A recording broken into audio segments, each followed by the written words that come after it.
Number 5. I turned around and I looked and he was standing above his table, pointing his gun, and he took one more shot. Something that's devastating happening to the community, everyone has to just come together. He confessed to taking the .22 pistol to school along with a knife. He admitted he went into the school cafeteria and fired 10 rounds.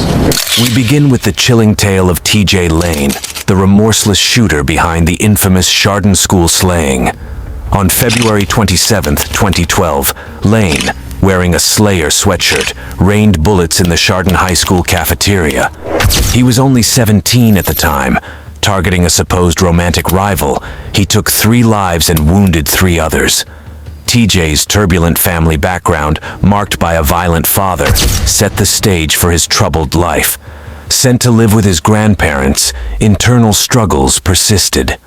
Despite appearing reserved at Chardon High, disturbing thoughts surfaced in a Facebook post just 2 months before the shooting. The morning of the attack seemed ordinary, but TJ's goal was far from it. Opening fire in the cafeteria, he slayed 3 students and injured 2 more before a brave teacher stopped him. In court, Lane, defiant and unrepentant, once again wore a Slayer shirt. Saying pull the trigger to kill your son, masturbates to memory. Spewing profanities at victims' families. The motive remained elusive, leaving the community shaken. Very difficult statement to hear and to see its effect on the families. I don't think anyone could say anything different.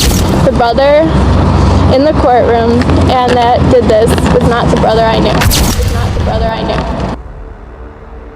Charges included 3 counts of aggravated slaying, 2 counts of attempted aggravated slaying, and 1 count of felonious attack, earning him 3 life sentences without parole. Death of Demetrius Hewlett, being aggravated murder. Yes. Causing the death of Russell King Jr., being aggravated murder. Yes, sir. But it didn't stop there. Behind bars, Lane's sinister behavior persisted. Disciplinary incidents like urinating on walls and self-mutilation marked his time at the Allen Correctional Institution. In 2014, he escaped prison, prompting a Chardon High School closure. Recaptured, he now serves sentences in a supermax prison.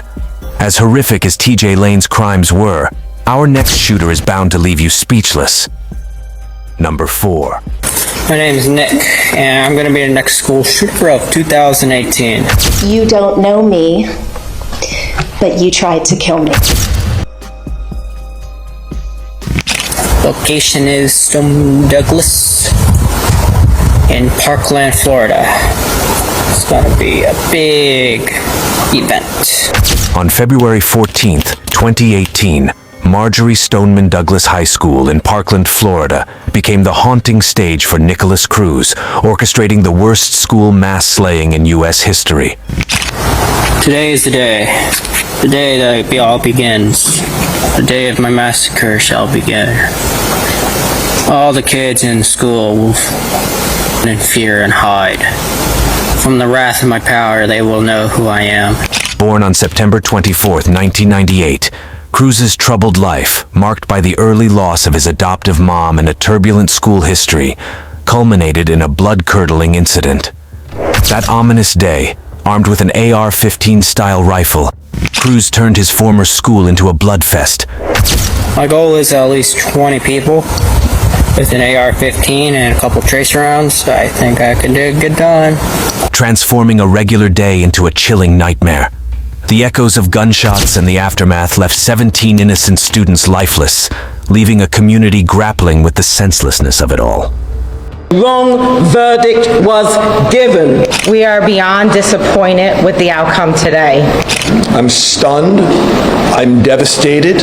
In court, Cruz displayed a heartless demeanor, laughing and flipping the bird like he was part of a twisted comedy. That you're not asking for a PSI in this case? Okay. Is there anything else? Very wrong. All right, he's remanded to the custody of the Department of Corrections. Pre-slaying videos offered a spine-chilling insight into a mind disconnected from reality. And when you see me on the news, you'll all know who I am. You're all going to die.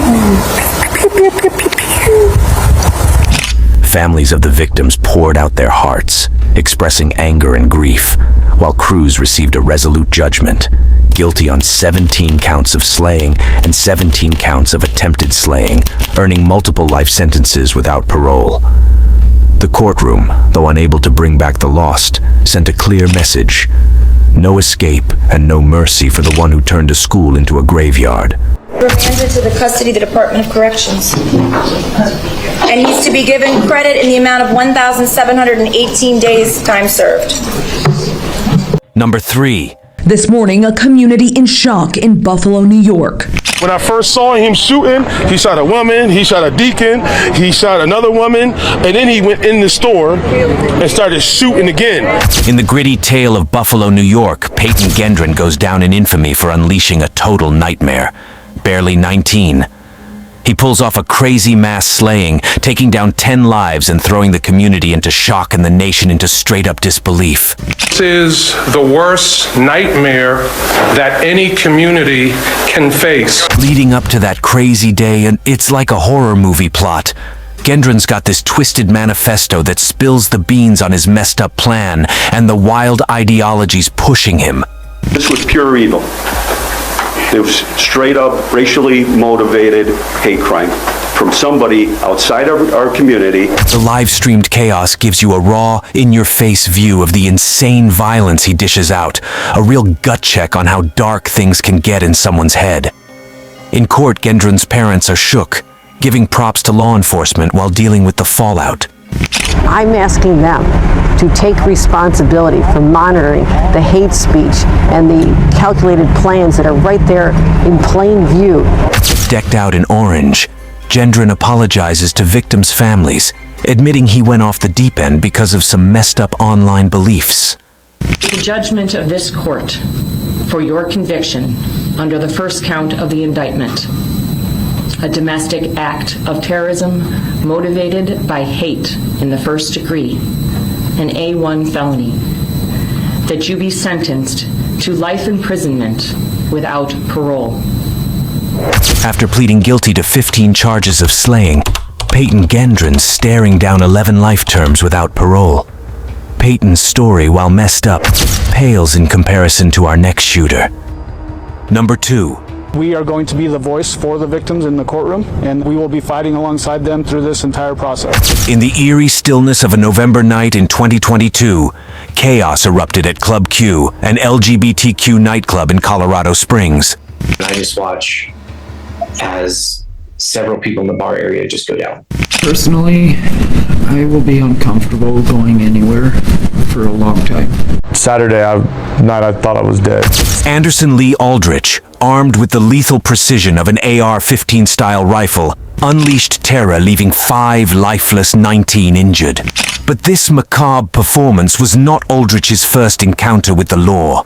Reports surfaced of Aldrich menacingly loading bullets into a Glock handgun, directing his malevolence towards his own grandparents. This is your boy. I've got the outside, got the rifles out. In 2021, Aldrich was also charged with first-degree napping after reportedly making an explosive threat, triggering SWAT intervention, only to later have those charges dropped and records sealed, although it is still unclear why.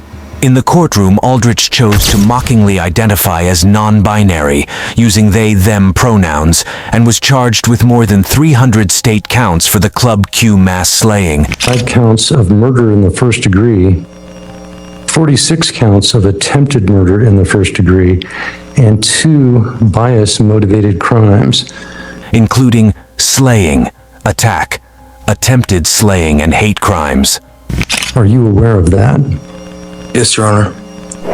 Aldrich pleaded guilty without displaying any remorse or apology and received 5 consecutive life sentences without parole, 46 consecutive 48-year sentences for attempted slaying amounting to over 2,208 years in prison, one of the longest sentences ever handed in Colorado, second only to the Aurora Theater shooting case perpetrator.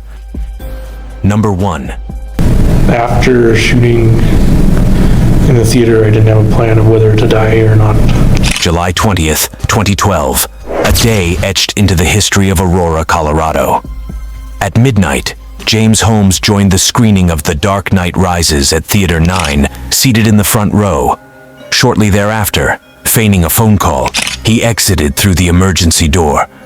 After an absence of 18 minutes, he re-entered the theater, hurling a tear gas grenade. Amidst the chaos, frightened movie attendees scrambled for the exits. Holmes discharged a 12-gauge pump-action shotgun into the seating area. The aftermath? 12 lives lost, 70 forever scarred. But that wasn't all. Holmes, a criminal mastermind, had rigged his home with explosives, a chilling proof of his calculated madness. More drama followed in the court trial. His hair, a freshly dyed orange, was a macabre nod to the Joker, where he kept referring to the whole event as the mission. Prosecutors called for the sentence of James Holmes for the slayings of 8 men, 3 women, and a little girl at the Colorado movie theater. His defense claimed insanity, presenting footage of his erratic behavior, but the judge rejected it. Holmes was found guilty of all charges and sentenced to 12 consecutive life sentences without the possibility of parole, along with an additional 3,318 years. Signing off for now. Tune in next time for another riveting episode.